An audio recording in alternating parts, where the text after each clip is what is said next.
Şəhid olan əsgər Rəvan Nuray və müddətdən artıq hərbi xidmət qulluqçu Sərxan Bayramovun medalları Zaqatala rayonunda ailələrinə təqdim edilib. Rəvan Nurayevin doğulub boya başa çatdığı Muxaq kəndində təşkil edilən təltif olunma mərasimində şəhidin doğmaları, rayon icra hakimiyyətinin, Müdafiə Nazirliyinin rəsmiləri və ictimai nümayəndələr iştirak ediblər. Mərasimdə Azərbaycan ordusunun şəhid olan 19 yaşlı əsgəri Rəvan Nurayevin vətənə, xalqa sədaqətli övlad olmağından danışılıb. Bildirilib ki, Rəvan Nurayev bu il aprelin əvvəlində təmas xəttinə gedən döyüşlərdə əsl qəhrəmanlıq göstərib və ölümü ilə vətənə layiq övlad olduğunu bir daha təsdiqləyib.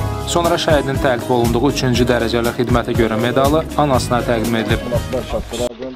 Əskər Nurayev Rəvan İsmailoğlu, Azərbaycan Respublikası Prezidenti adından Azərbaycan Respublikası Müdafiə Nazirliyinin 07 17 aprel 2016-cı il tarixli əmri ilə hərbi xidmətdə fərqləndiyinə görə medalla təltif olunur.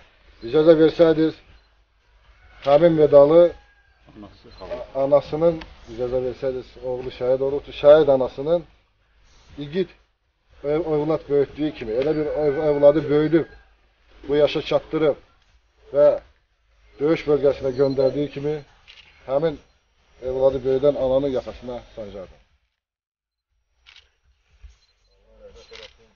Rəvan Nurayev bu il aprelin əvvəlində təmas xəttinə düşmən təxribatının qarşısını alarkən şəhid olub. Onun cənazəsi doğulduğu Zaqatala rayonu Muxaq kənd qəbirstanlığında torpağa tapşırılıb. Daha sonra cəbhə xəttində ermənilərin növbəti təxribatının qarşısını alarkən şəhid olan Azərbaycan Silahlı Qüvvələrinin müddətdən artıq hərbi xidmət qulluqçusu 23 yaşlı Sərxan Oqtayoğlu Bayramov da ölümdən sonra hərbi xidmətdə fərqlənməyə görə 3-cü dərəcəli medalla təltif edilib. Münasibətlə şəhidin doğulduğu Zaqatala şəhərində onun 40 mərasimində medalın təqdimatı keçirilib. 1993-cü il təvəllüdlü Sərxan Bayramov 2-4 aprel tarixində qoşunların təmas xəttində Ermənistan silahlı birləşmələrinin təxribatlarının qarşısını alarkən şəhid olub.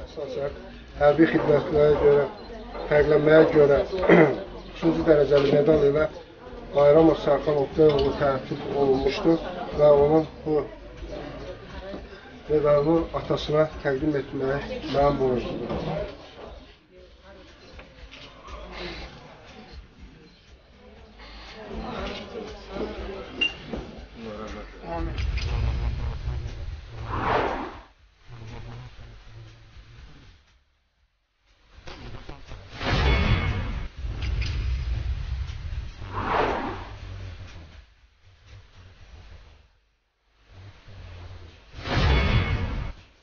Cabir Məmmədov, İlkin Akifoğlu, Səs TV, Zaqatala.